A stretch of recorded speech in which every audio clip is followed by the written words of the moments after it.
Alrighty, here's a quick update slash walk around of my 2007 Lexus is250 rear wheel drive.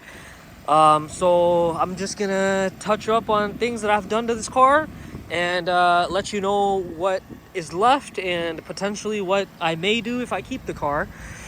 As you all know, I bought this for a great price. As you can see, the wheel seems to be bent on this side here. They are a pair of liquid metal gunmetal wheels, which they no longer make anymore. They're called liquid metal shift. Something that I've already done to the vehicle is these lights, which does make the vehicle look a little bit more modern, kind of similar to the newer design of headlight go, or how they go, I should say. And then something that I was considering of doing on the front end was either getting rid of this lip and getting a different one for the 2ISs, or getting a 4IS or a 3IS front fascia. Now this one, this wheel on this side is also bent, which is actually leaking air. So I have something coming for that, and then some better tires potentially as well. It looks like the tires are wearing slightly unevenly, and they do have some dry rot on them, or they're getting to that point where they're gonna start dry rotting. The suspension also seems to wobble a little bit as I slam on the brakes, but the brakes are great themselves. On the front end, they're probably like 65-70%. On the back, I just did them. These rotors are not the bestest, so they're kind of rusting out. These are from Amazon, so you know, you get what you pay for. But the tread on them is not too shabby either. I would say they're like 80%.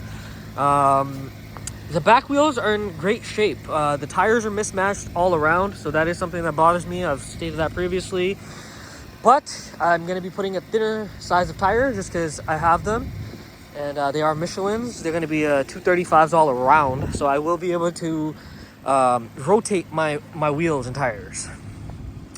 Now, continuing along the back, I love the back end of this car. I do like the factory OEM look of the taillights. I was thinking about maybe tinting it, but I don't want the car to look, you know, ghetto-ish, so I'm probably going to leave that alone. Not going to do anything with exhaust. I like the quietness of it. I like the kind of the Lexus luxury kind of aspect of the vehicle. And yeah, it's been great. Like I said, I did the headlights myself. The tint was already done to the car. There are some little issues with it, you know, like the tint is not perfect everywhere, and it does definitely look like it is a dyed tint as well, so it's not ceramic by any means. Aside from that, I've done the blower motor on this vehicle, which I may or may not have posted a video of. Other than that, one of the biggest changes that I've done to this car is change the amplifier in the trunk, which does give you music, so I'm going to turn it up for a second. You can probably hear it already. And let me tell you, it is a phenomenal sound system. I believe it is a Pioneer system, as the amplifier was Pioneer. And I just love it, honestly. I literally went like 6 months to a year without the sound system. Literally would put my phone in that little cup holder down there.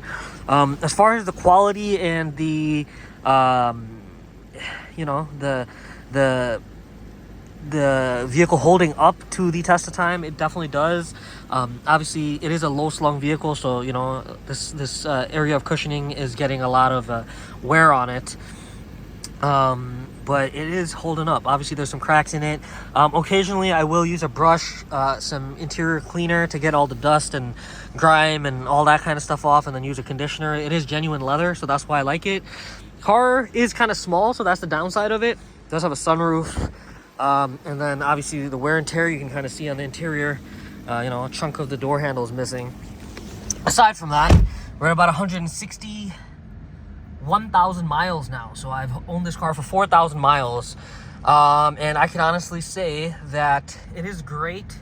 There is a TPMS light on, and that is the only error on this vehicle. I have done an oil change with a thicker oil, a synthetic oil, 10W40, a Mobile 1. This vehicle requires 5W30. But I noticed that as I was driving the vehicle, maybe I'm a little harder on my vehicles, but it was burning oil. And now I've had this oil since about 700 miles or so, and so far no issues with it, and I feel confident beating on the vehicle a little bit more. I got a little radar detector over there. That's a Valentine 1 Gen 2. I have a video on that. The wear and tear kind of reflects on the off button and the up and down for the fan speed, I should say. But other than that, the vehicle's held up really well, obviously aside from this right here. But I was thinking in the future maybe do a vinyl wrap on here of suede, and similar to, you know, the dash pretty much throughout the cabin, because I don't know if you can see it, but there are cracks in the trim as well. So that would kind of cover up all that, and I would do it like all along here. And then I was thinking either suede or do like a carbon fiber or a forged carbon fiber on these areas, along with that door handle and maybe the window switch. Maybe not the door handle, but along the vents, maybe even this vent as well. Maybe doing a head unit in the future if I kept this car. Or even getting like that Apple CarPlay unit or whatever they offer for like a few bucks here. But honestly, it does have a auto dimming rearview mirror and then garage home link right over here as well. So it does have a lot of features that I appreciate, like keyless entry, keyless go, proximity key is amazing. And then I'm using this Bluetooth FM transmitter to kind of transmit my music through the radio right now instead of using a CD. It does have a 6-disc in there, I believe, so that's nice. And then you do have auxiliary along with a 12 volt down here, which is great. I was thinking about adding another 12 volt or an auxiliary, not an auxiliary, but like a USB type square, so that I can also, you know, have these two things going on at once and be able to not have this open. I just don't like the ashtray. I actually use the ashtray, so it kind of bothers me that this is open all the time. So I would like to either move this in here and have a USB or a USB-C in there, or move this in there but still have a 12 volt in there. And either way, I think that would be a great route. And it would just add more capability. Or I was thinking, if not in the center console here, I would put it in the glove box over there. I do like the fact that the steering wheel does have a little bit of bolstering here, and I do like the paddles. Personally, the wear and tear does bother me, so eventually, if I kept this, I would definitely eventually get rid of this steering wheel and put a, you know, like a proper suede or carbon fiber or a leather or something like that steering wheel here. Other than the blower motor, I have also replaced the amplifier. I've already said that. Another thing that bothers me is actually the volume knob, and that's why I'm thinking of getting rid of the head unit and the wear and tear that's over here, just to get like a Tesla style, you know, screen or something like that will have Apple CarPlay or Android Auto. Otherwise, like the one on top would work. It would obviously obstruct my kind of visibility here, but it would be nice to have, and would, you know, serve its function without me having to do any major modifications, or not major, but like more thorough modification, because you'd have to remove all of this, whereas on that you would just attach it right here, and then you'd have the screen and you just plug it in down here, you know. And then for that reason alone, I would also want the two 12 volts or one or two 12 volts extra, so that way it can operate off its thing, and not, you know, have this be open here. You do got traction control and the power and snow kind of switch over here, which is neat.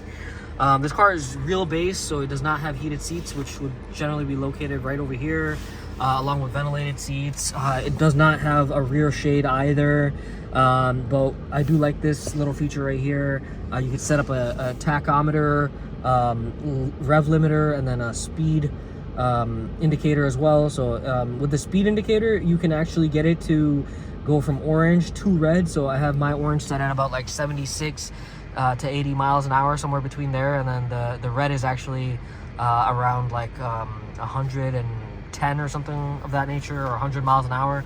So letting you know, hey, you need to calm down and, you know, drive the speed limit here. But overall, I would say this is a great car. People knock Toyota and Lexus products just because they're Japanese, and they say, oh, the Europeans build them better. They do build them better, let me tell you, you know. But as far as longevity and cost of ownership, and as far as like the luxury bells and whistles go, this has everything that an average person would need to essentially get by. The one of the things I don't like about this car is the MPGs. As you can see here, it says about 19.9 per the tank, but honestly 19 is not great. I mean, compared to at least the diesel that I was driving, this has 204 till empty, and it's at 3/4 of a tank. And then 17.7 is the average MPG currently. That being said, like I said, it's not necessarily comparable to the diesel at all, because with a 3/4 of a tank, I mean, this holds only like 14 gallons. The diesel holds like 20, you know. But if it was at 3/4 of a tank on the diesel, it would probably say like 500 miles, you know. So as far as range goes, it's night and day. Obviously, this is a performance vehicle, or performance-oriented luxury vehicle, whereas the E-Class is more of a luxury vehicle and economy vehicle. So you can see that difference over here. But like I said, overall, I would say that I am super satisfied with this Lexus here. is250. Obviously, the power is a little underwhelming, but it's kind of nice to push a car. It's nice. It's more fun to push a slow car and make it like go fast in a slow car versus driving a fast car and not being able to even reach a percentile of what it is capable of, you know. But that being said, you can look forward to new wheels coming soon, which I already have them. I was gonna do a cost breakdown of it. I bought this car for a measly sum of change here, a couple grand here, but I've already put about $1,800 into it. With the wheels, I am going to be closer to $2,500, including the tires that I have for them. They are used tires, but nonetheless, they were really cost effective, but it's going to cost to mount, balance the tires themselves, and then I'm refinishing the wheels. They were OEM Lexus chrome, but I'm going to be turning them into a gunmetal color, so expect that to come shortly. And like, comment, and subscribe for more, and I will continue to bring some interesting, fun content towards you guys.